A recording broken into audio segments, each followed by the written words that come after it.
지난주에 예배에 대해서 말씀을 같이 제가 나눴는데 저는 예배에 대한 말씀을 나누면서 제가 좀 약한 부분이 있었는데 깨끗하게 주님이 치료하신 그런 주님 만져주시는 은혜를 경험했습니다. 오늘 예배 가운데 주님 만지신 은혜가 여러분 모두에게 있기를 바랍니다. 위더 처치 세 번째 시간인데요. 섬김으로 드러나는 하나님의 나라라는 제목입니다. 매주간 계속해서 위더 처치 교회와 함께하는 우리 믿음이 되고 우리 삶이 되기를 기대하면서 교회에 대한 말씀을 생각합니다. 특별히 교회 사명에 대한 말씀을 계속 생각하는데요. 기본적으로 교회는 하나님의 나라를 드러내는 사명이 있다. 이 말씀 중심으로 계속 생각하고 있습니다. 우리가 하나님의 나라를 드러낸다. 이것이 여러분 가운데 잘 이해되기를 바랍니다. 교회가 하나님의 나라를 드러낸다라고 하는 것은 교회를 통하여서 하나님의 살아계심이 드러나는 겁니다. 교회를 통하여서 하나님 우리를 통치하고 있다. 자, 저 사람들은 하나님 지배를 받구나. 하나님 다스림 받는 사람이구나. 이게 드러나는 것. 이게 바로 하나님의 나라가 드러나게 되는 거죠. 자, 우리가 예수 믿음으로 우리 안에 예수님이 들어오시고 우리 안에 하나님의 나라가 이루어집니다. 하나님 나라는 네 안에 있다라고 예수님 설명하셨어요. 우리 안에 하나님의 나라가 있는 거예요. 내 안에 하나님의 나라가 들어와 있는데 이 하나님의 나라를 잘 드러내는 방법. 첫 번째가 진정한 예배입니다. 우리 예배를 통하여서 하나님을 잘 드러낼 수 있다. 그렇게 말씀했습니다. 그러나 우리가 예배를 잘 드리는 것 이것만 가지고 하나님의 나라를 잘 드러내기는 어렵습니다. 그 외에 몇 가지 필요한 부분들이 같이 있습니다. 그게 다 사실은 교회의 사명입니다. 하나님을 드러내기 위해서. 예배뿐만 아니라. 하나가 뭐냐면 오늘 생각하는 것이 바로 이 교회 공동체가 이 사람들이 모였는데 어떤 성격의 공동체인가 이걸 분명히 하는 겁니다. 이 사람들이 왜 모였느냐 이 말이에요. 우리가 왜 모였느냐. 물론 예배를 드립니다. 근데 이 모임, 우리 모임의 공동체 성격이 뭐냐. 이 성격을 분명히 하면서 하나님의 나라를 우리가 드러낼 수 있다는 거죠. 우리 주님께서 우리 교회를 세우시면서 교회 공동체가 섬김의 공동체가 되어야 하나님의 나라를 잘 드러낼 수 있도록 그렇게 하셨습니다.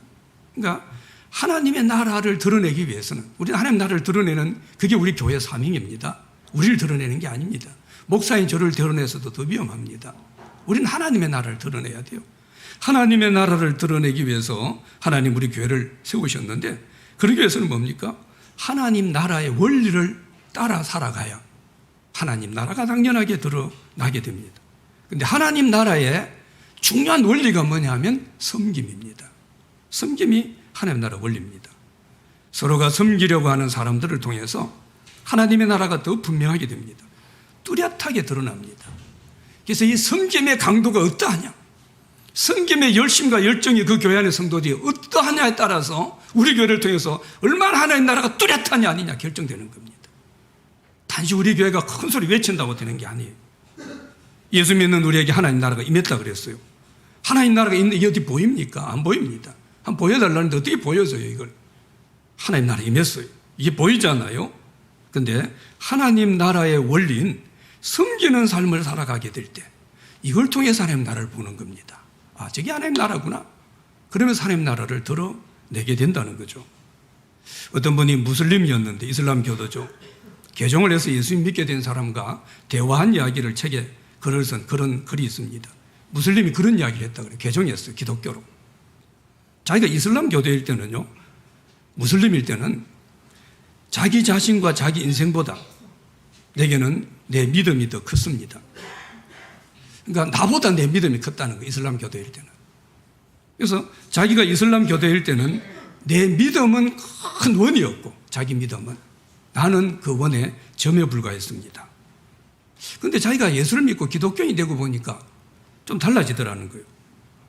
나는 큰 원이 되고 내 믿음은 점과 같이 되어버렸습니다. 이 이야기를 그분이 했다는 거예요. 여러분 무슬림들은요 자기 자신보다 자기 믿음이 더 큽니다. 그래서 어때요? 믿음을 위해서라면 어떤 것이라도 희생합니다. 그래 믿음 때문에 자기들 믿음의 신념 때문에 생명도 집어 던지는 겁니다.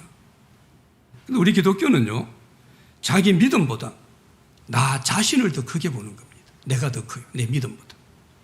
언제부터인가 우리 기독교인들은 우리 자신을 위해서 어떤 믿음도 변절시킬 수 있는 괴물이 되어버렸다.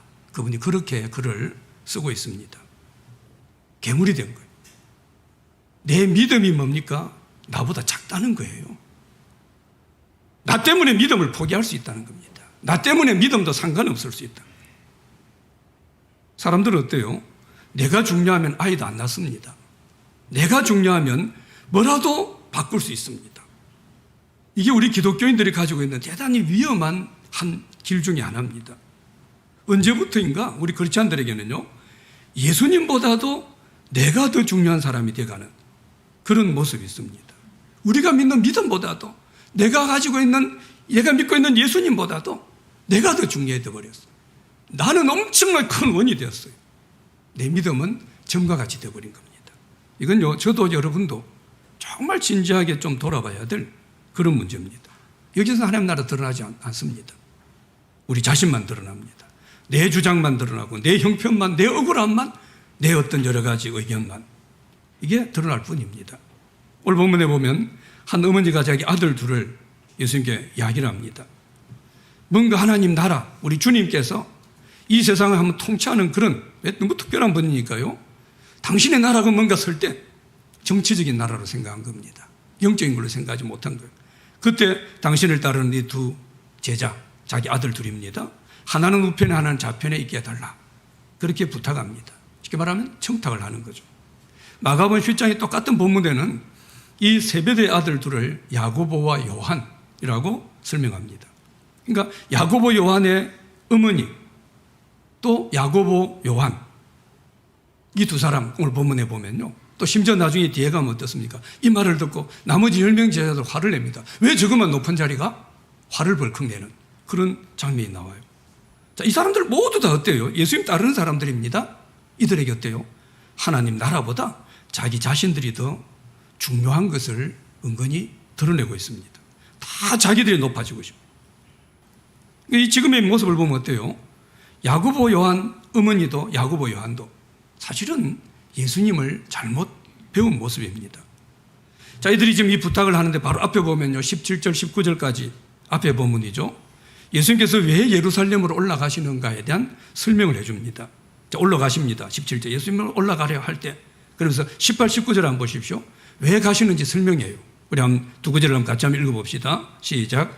보라, 우리가 예루살렘으로 올라가노니 인자가 대제사장들과 서기관들에 넘겨지며 그들이 죽이기로 결의하고 이방인들에게 넘겨주어 그를 조롱하며 채찍질하며 십자가에 못 박게 할 것이나 제3일에 살아나리라. 아멘. 내가 제사장들에게 서기관 넘겨질 거다. 조롱당하고 채찍당하고 십자가에 못 박아 죽을 거야. 그리고 제3일에 부활할 거야. 이 말씀을 합니다. 이게 어디예요? 예루살렘 올라가는 길입니다. 그 길에서 일이 일어났어요. 그래서 바로 20절에 그때의 세배다. 그때라는 것은 바로 이 이야기 하시는 그 상황입니다. 이때 엄마가 나타나가지고 우리 애들 좌편 우편으로 높은 자리 좀 세워주십시오, 이 이야기예요. 바로 예수님께서 나는 죽음 당하고 채찍질 맞고 고난 당할 것을 이야기하고 있는데 지금 이 사람들은 딴소리를 지금 하고 있다는 거죠. 예수님이 가시는 길을 제대로 알지 못하는 겁니다. 여러분이 주님 가는 길을 제대로 따라가고 있는가 늘 점검하고 돌아봐야 됩니다. 이번 주 우리 큐티 말씀 중에 예수님께서 세리 마태를 부르는 장면이 나오죠. 그 마태를 부르실 때 뭐라 그래요? 나를 따르라 했습니다. 나를 따르라. 이 나를 따르라 제가 새벽에 설명할 때요, 나의 길을 함께 가자, 이 말씀이라고 설명을 했습니다. 야, 내 길을 함께 가자. 주님 가시는 그 길을 함께 가자고 제자들을 부르시는데 또 우리도 부르십니다. 그런데 우리가 주님 가시는 그 길을 바로 알고 따라가고 있는가? 아니면 그냥 주님 따라간다고 하면서 유람객처럼, 관광객처럼 여기저기 hul끗 구경이나 하고 둘러보면서 그런 사람인가? 분명히 해야 됩니다. 지금 주님께서 야고보 요한에게 22절 이후에 보면요, 이 길을 제대로 알고 있는지 계속 물어봅니다.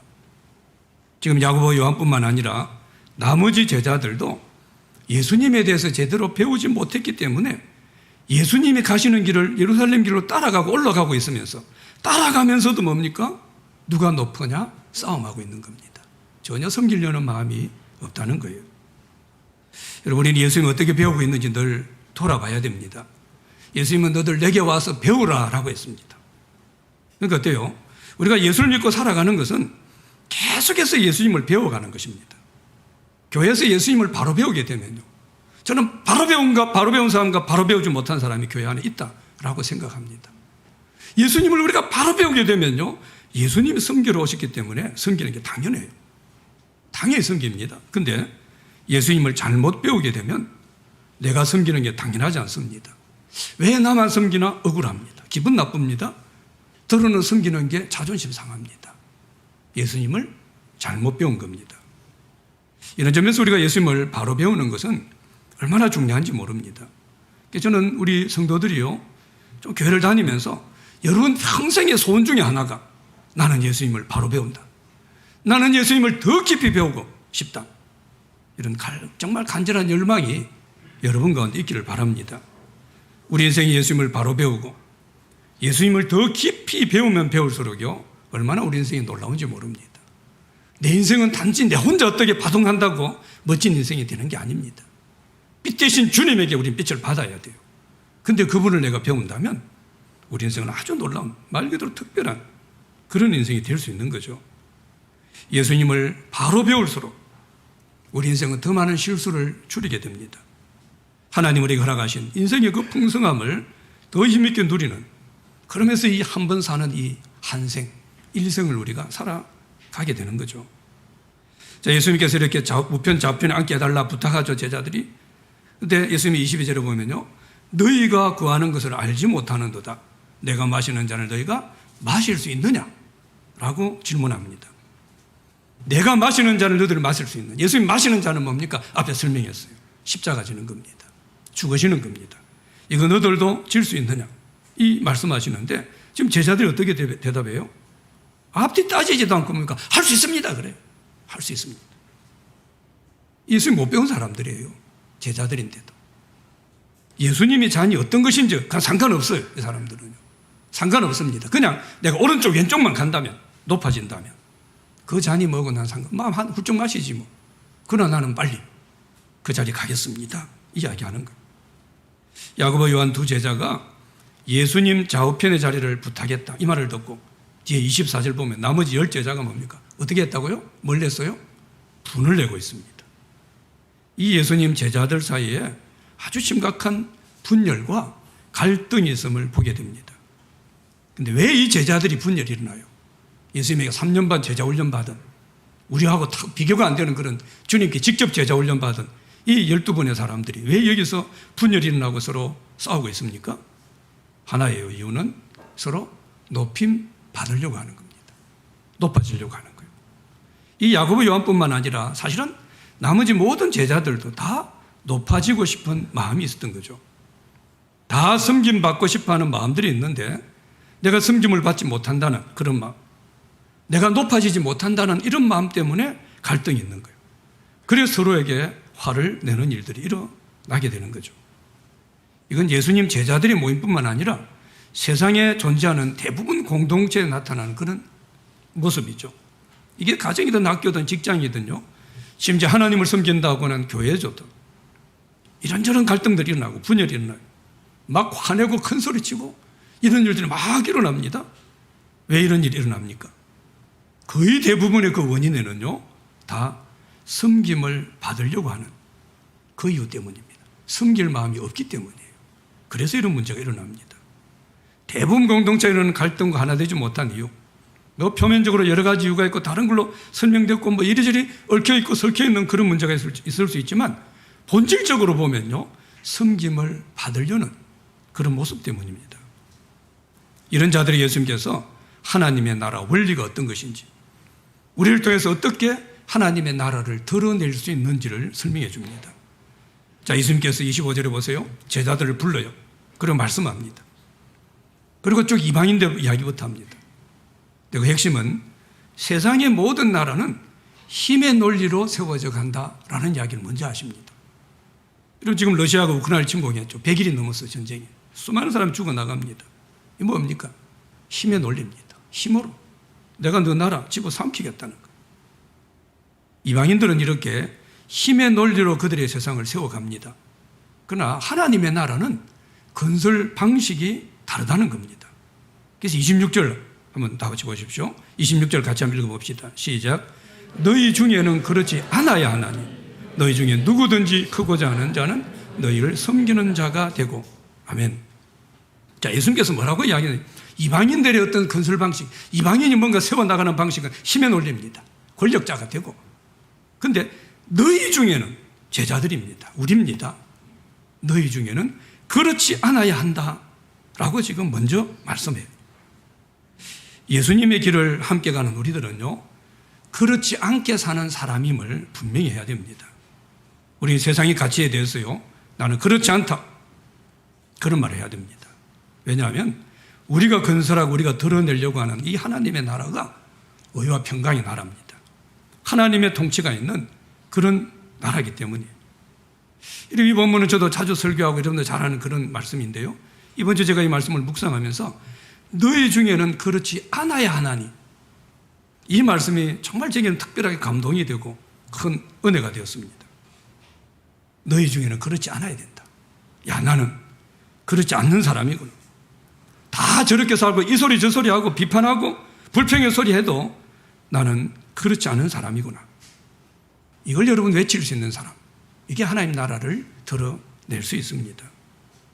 예수님이 너희는 그렇지 않아야 된다 말씀하고요, 본격적으로 하나님 나라를 드러내는 중요 원리를 말씀하죠.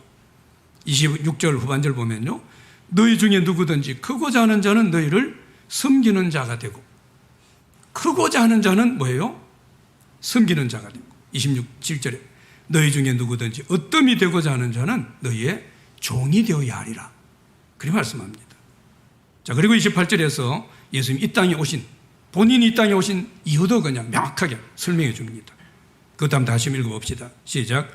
인자가 온 것은 섬김을 받으려 하며 도리어 섬기려 하고 자기 목숨을 많은 사람의 대속물로 주려 함이라. 아멘. 여기서 인자 온 것, 인자 예수님을 말합니다. 인자가 오셨어요. 예수님이 오셨어요.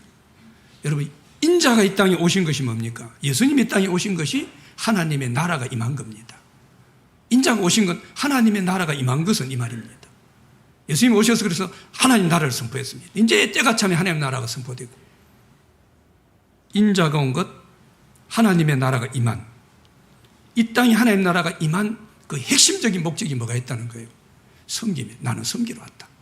하나님의 나라가 이 땅에 임한 것은 섬김 때문이다. 그렇게 지금 말씀하고 있는 거예요. 그래서 우리가 섬길 때요, 하나님의 나라가 임하게 됩니다. 여러분 한번 힘을 다해 한번 섬겨보십시오. 힘을 다해서 한번 섬겨보세요. 그럴 때 여러분 마음속에 먼저 하나님 나라가 임합니다. 하나님 나라는 뭐라고요? 하나님의 통치와 다스림입니다. 하나님의 지배가 내게 나타나요. 교회에서 내가 먼저 다른 사람을 섬깁니다. 그럼 우리 교회 안에요, 자연스럽게 하나님의 다스림이 있어요. 목사의 다스림도 아니고 어떤 성도들이 큰 소리 치는 사람의 다스림도 아니고 하나님의 나라가 임하는 이 일이 일어납니다. 여러분, 교회 성도 누군가 어떤 분이요, 잘 힘을 다해가지고 섬기는 모습을 보면 누가 섬겨요? 우리 성도 가운데. 우리가 봐도 야, 저분은 정말 전심으로 섬긴다. 그걸 보면요, 다른 성도들도, 또 심지어 어떨 땐 교회 처음 나온 그런 새로 나오신 분들도요, 그 모습을 보고 뭔가 느끼게 돼요. 그 섬기는 거. 근데 설명을 못해요. 뭔지 저게. 그게 하나님 나라입니다. 그가 느끼는 게 하나님 나라예요. 섬김을 통해서, 그 사람을 통해서 하나님의 나라가 드러나게 되는 겁니다. 우리 교회에서 성도들이 서로 섬길 때 하나님의 나라가 충만하게 임하게 됩니다. 여러분, 셀에서도요, 우리 가정에서도 뭡니까? 내가 섬김 받으려고 하지 않고 섬기려고 하게 되면 하나님 나라가 드러나요. 우리 눈에 보입니다. 하나님 나라는. 이 섬김을 통해서 우리 눈에 분명하게 보여지게 되는 거죠. 하나님께서 우리를 하나님의 자녀로 부르시고 이 교회로 부르신 이유는 서로 섬기는 삶을 살게 하기 위해서입니다. 그리고 우리가 분명히 교회와 함께하는 삶이 돼야 됩니다. 교회와 함께하는 삶이 되면요, 교회는 섬기는 곳입니다. 더 많은 사람들을 섬기는 일이 일어납니다. 자연스럽게 뭐가 드러나요? 하나님 나라를 드러나는 일에 내가 쓰임받습니다. 얼마나 복된 그런 일입니까? 이런 섬기는 사람들로 교회는 자연스럽게 하나님 나라가 드러나게 되고 하나님 높임받는 그런 놀라운 역사가 일어나게 되죠. 자, 이렇게 하나님께서 우리를 섬기게 하시려고 부르셨는데 자꾸 우리가 섬김 받으려고만 해요.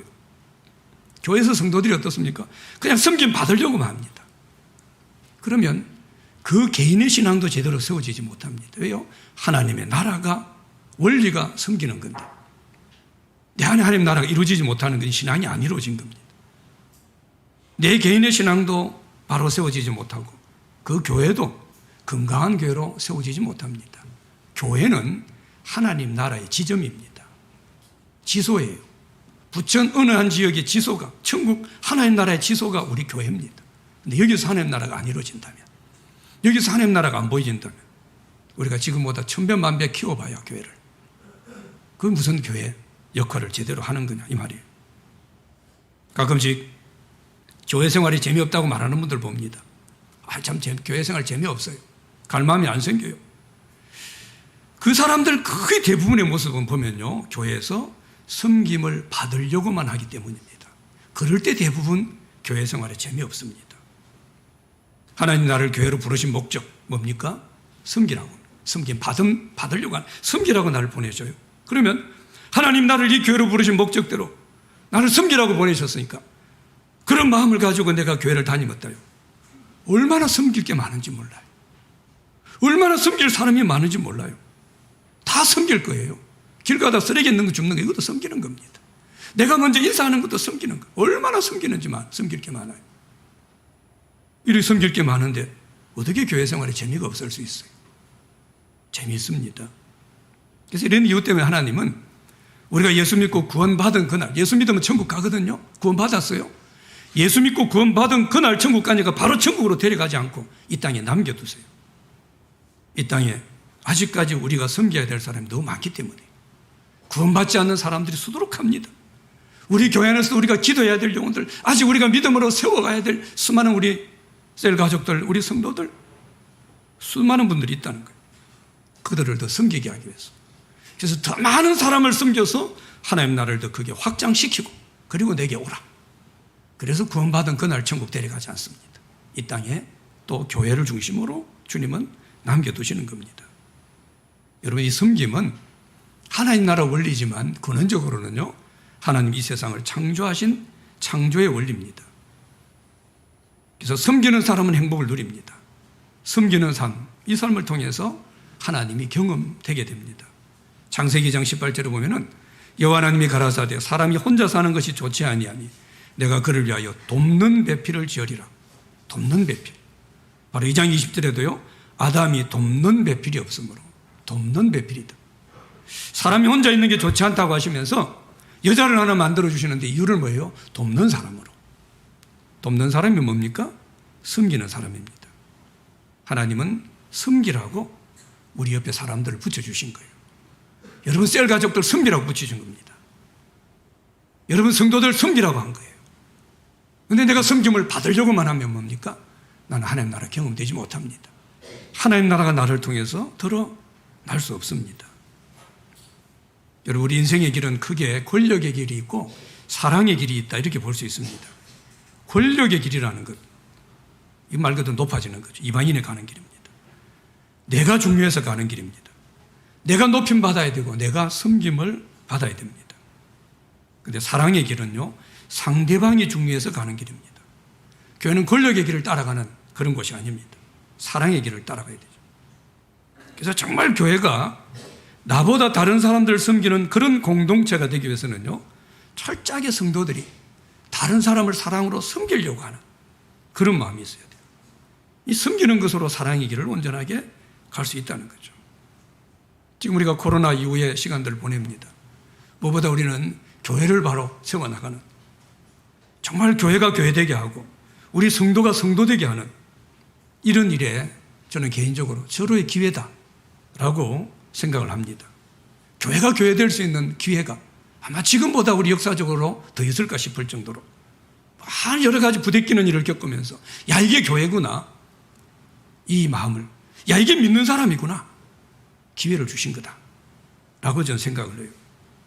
교회를 통해서 하나님 나라를 드러내고 살아계신 하나님을 드러내기 위해서는 오늘 이 주님 말씀처럼요, 하나님 나라 원리, 이 섬김의 자리로 돌아가야 됩니다. 교회는 계속해서 다양한 도전을 받습니다. 엄청나게 많이 진리가 왜곡되는 그런 시대를 우리는 살아갑니다. 근데 아무리 교회가 도전을 받고 아무리 하나님이 도전을 받고 진리가 도전받고 그래도요, 하나님은 하나님 되십니다. 그리고 하나님께서 하나님의 나라를 분명하게 드러내십니다. 세상 그 어떤 것도 하나님 되심을 막을 수 없습니다. 하나님 이 일에 우리 교회와 우리 성도들을 사용하기 원합니다.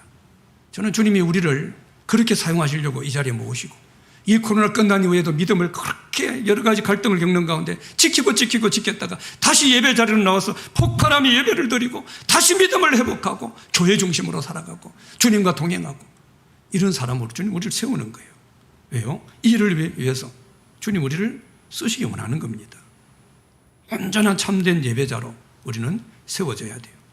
그리고 섬김의 삶을 힘있게 실천해야 됩니다.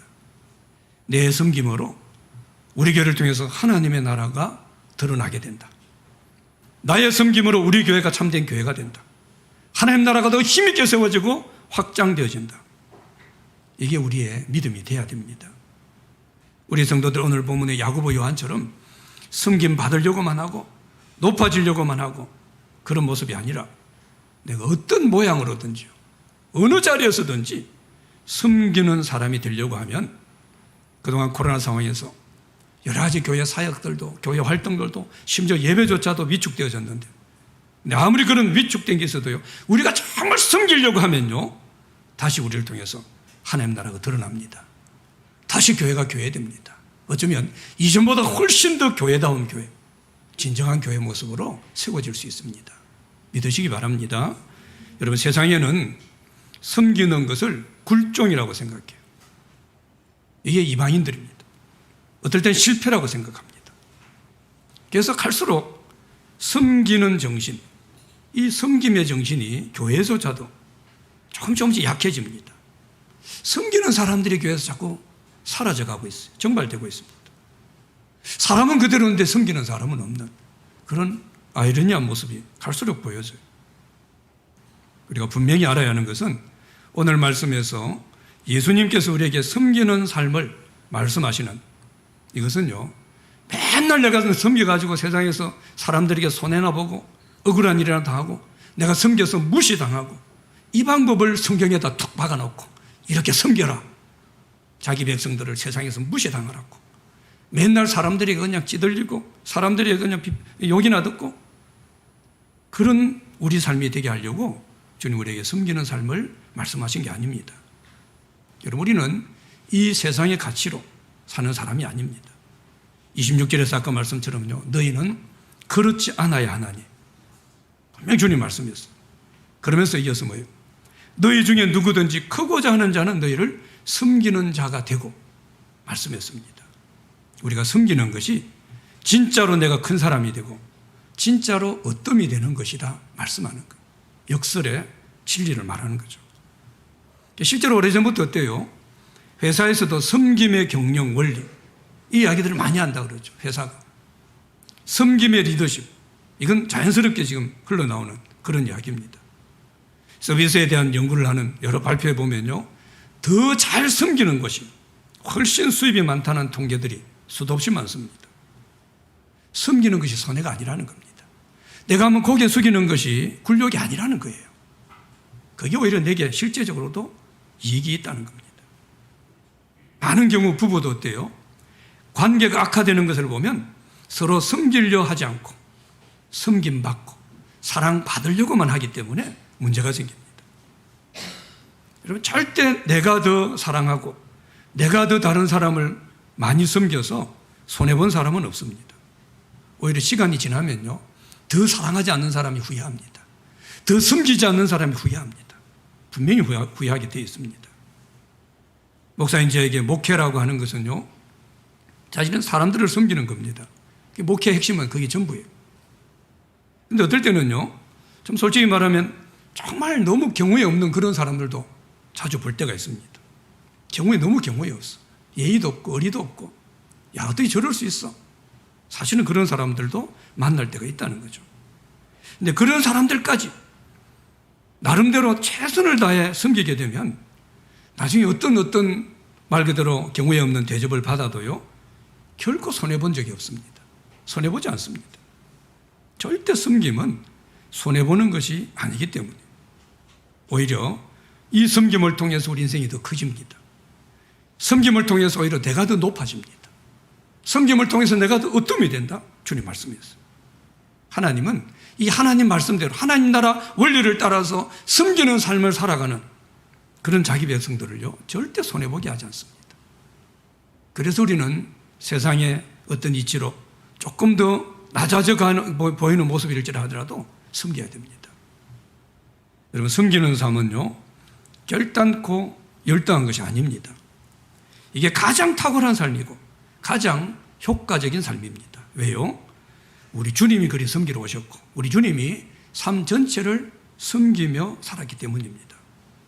그래서 우리가 다른 사람을 섬기면서요, 야, 내가 이렇게 섬기면서만 살아도 되나? 어떤 경우 괜히 불안해하고 이렇게만 해서 내가 뭐 어떻게 될까?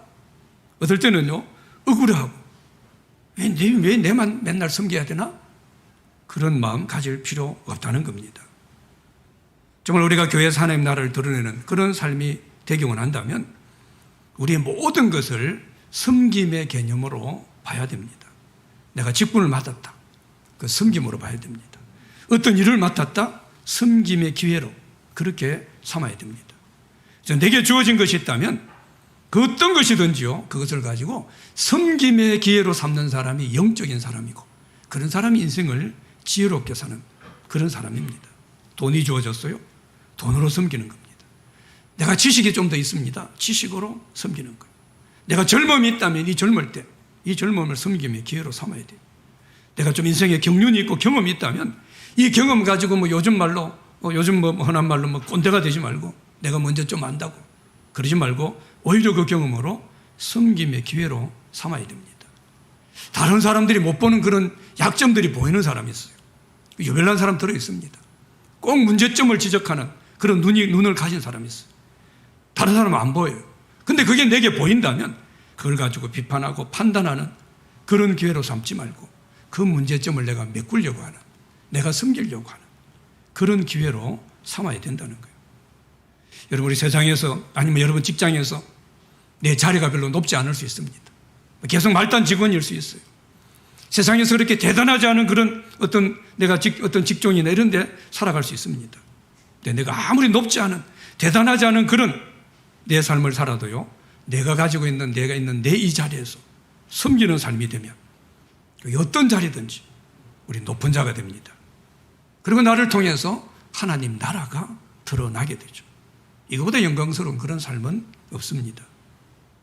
우리 교회가 하는 모든 일은 다 섬기는 일입니다. 목사가 설교하는 거 섬기는 겁니다. 앉아서 설교 듣는 여러분 섬기는 거예요. 여러분이 안 섬기면 전 설교 못합니다. 성가대 찬양도, 식당 봉사도, 교회 청소도, 교사로 아이들 가르치는 것 다 섬기는 겁니다. 여러분, 교회 청소도 내가 식사 봉사하는 것도, 교사하는 것도, 성가대 하는 것도, 셀리드로 사회고 봉사하는 것도요, 섬김의 마음이 없으면 어렵습니다. 내게 어느 순간 섬김의 마음이 딱 없어지는 순간부터 난 셀리드가 힘들어요 마음이 나옵니다. 저는 성가대가 힘들어요, 교사가 힘들어요, 이제부터 식사 봉사 안 했으면 좋겠어요. 섬김의 마음이 없어지는 순간 그때부터 이게 어려워집니다. 여러분, 우리가 청소하고 식사 봉사하는 것은요, 단순한 청소나 식사 봉사가 아닙니다. 이건 섬김이에요.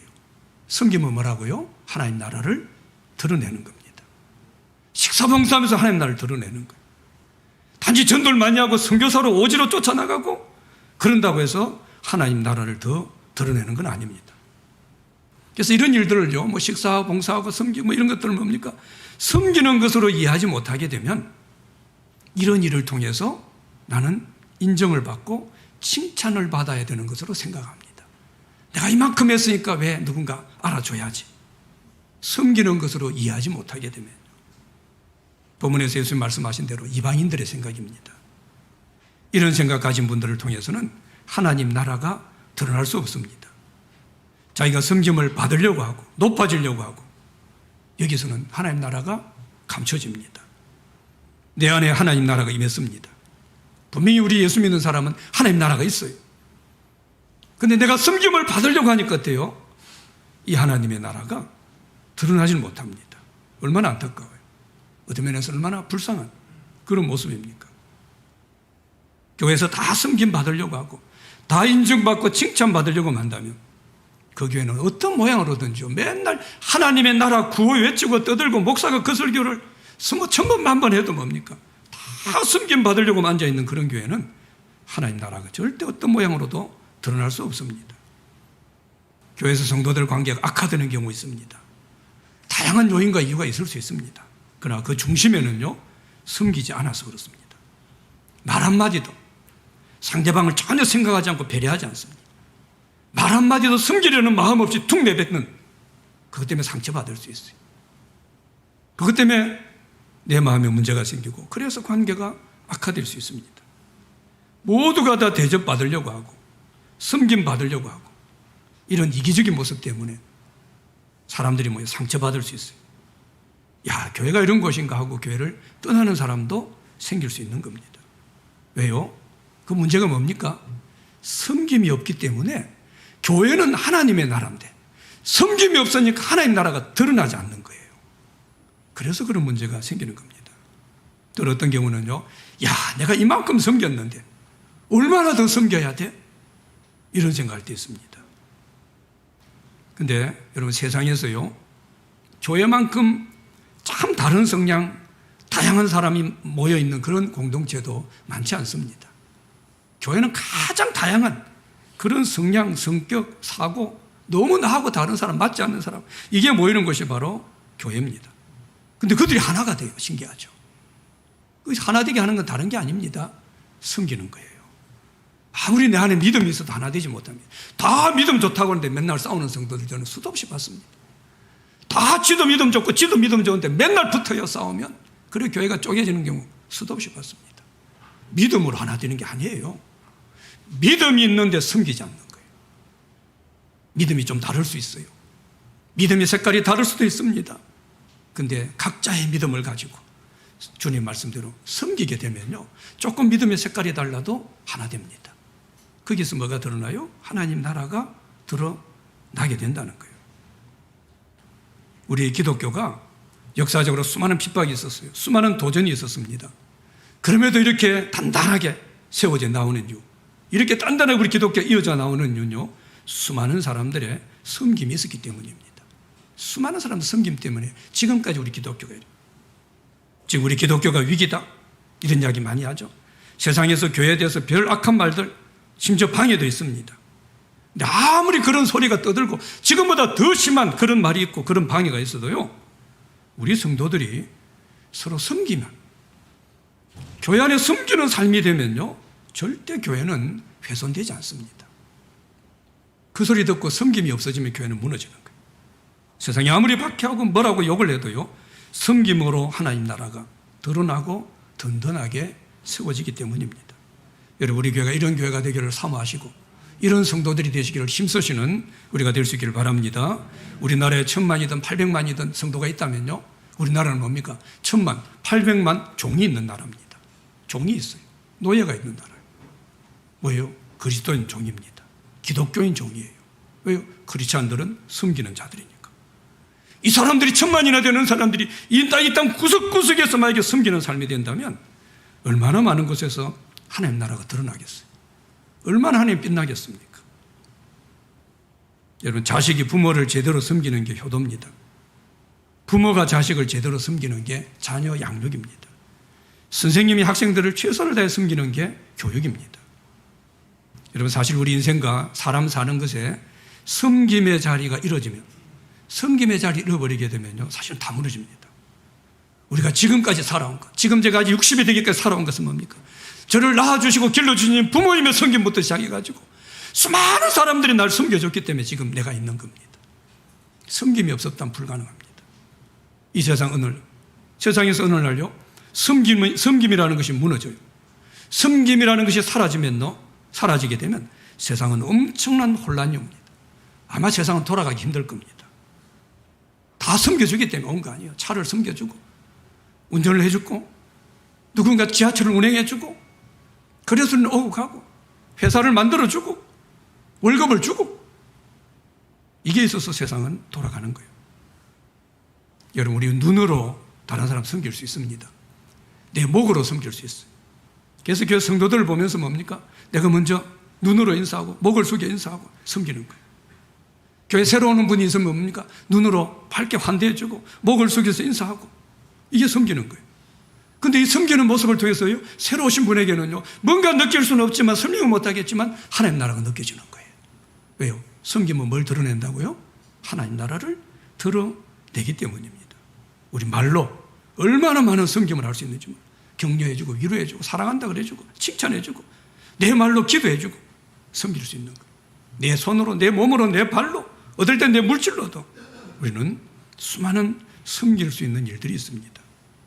보통 어떤 사람은 큰 은혜를 받으면요, 신학교 가서 목사가 되려고 하고, 뭐 어디 멀리 선교사로 가고, 그래야 내가 주님 나라 위해서, 하나님 나라 위해서 뭐 일을 많이 하는 것으로 그렇게 생각합니다. 물론 그런 특별한 사명이 있는 사람은 그렇게 해야 됩니다. 그러나 우리가 다니는 교회에서, 내 가정에서, 내 직장에서 힘을 다해 섬기는 그것으로 내가 하나님 나라를 드러내는 거예요. 그리고 우리는 주님의 일을 하는 겁니다. 섬기는 자세로 다른 성도들과 교제할 때 내가 섬김으로 다른 사람들을 교제해요. 근데 그 섬김은 하나님 나라를 드러내거든요. 그 교제를 통해서 거기서 하나님의 통치가, 하나님의 지배하심이 거기서 드러나게 됩니다. 이렇게 서로 섬기고 교제하는 이런 일로 하나님 나라가 드러나는 걸 보게 되면 주위의 사람들이 보고요, 우리 공동체를 그렇게 봅니다. 야, 저 공동체는 사람들이 서로 섬기려고 한다. 그게 보여져요. 그리고 그들도 이 공동체 일원이 되고 싶습니다. 그래서 기웃기웃 나올 수 있습니다. 우리가 기독교인이 되었다라는 것은 섬기는 자가 된 것을 말합니다. 우리가 믿고 따르는 예수님이 섬기러 오셨고 섬겼기 때문이죠. 지금까지 우리 교회에서 열심히 섬기시는 여러분들을 통해서요, 우리 교회가 이만큼의 하나님 나라가 드러났습니다. 그 많은 분들의 섬김으로 하나님 나라가 든든하게 세워진 것이죠. 우리는 어느 때보다도 교회와 함께 해야 될 때입니다. 교회와 함께 하는 것이 지금 어느 때보다 우리에게 필요합니다. 우리는 하나님을 섬겨야 돼요. 교회를 섬겨야 됩니다. 우리 옆에 형제들을 섬겨야 돼요. 그리고 믿지 않는 이 세상의 영혼들, 믿지 않는 이 영혼들에게 복음으로 우리는 세상을 섬겨야 됩니다. 이 섬김을 통해서 하나님 나라를 드러내고 우리 교회를 교회되게 하고 더 힘있는 교회로 세워나가는 우리 모두가 되시기를 주님의 이름으로 축복합니다. 하나님 아버지, 이 땅에 주님 섬기러 오셨다라는 이 말씀이 오늘 이 아침 예배드리며 우리 모두에게 주시는 주의 음성으로 들려지게 하시고, 섬김을 통해 주님 나라를 드러내며 주님의 교회를 힘있게 세우며 하나님의 살아계심을 빛나게 드러내는 복된 삶을 저희들 살아갈 수 있도록 축복하여 주시옵소서. 예수님의 이름으로 기도드렸습니다. 아멘.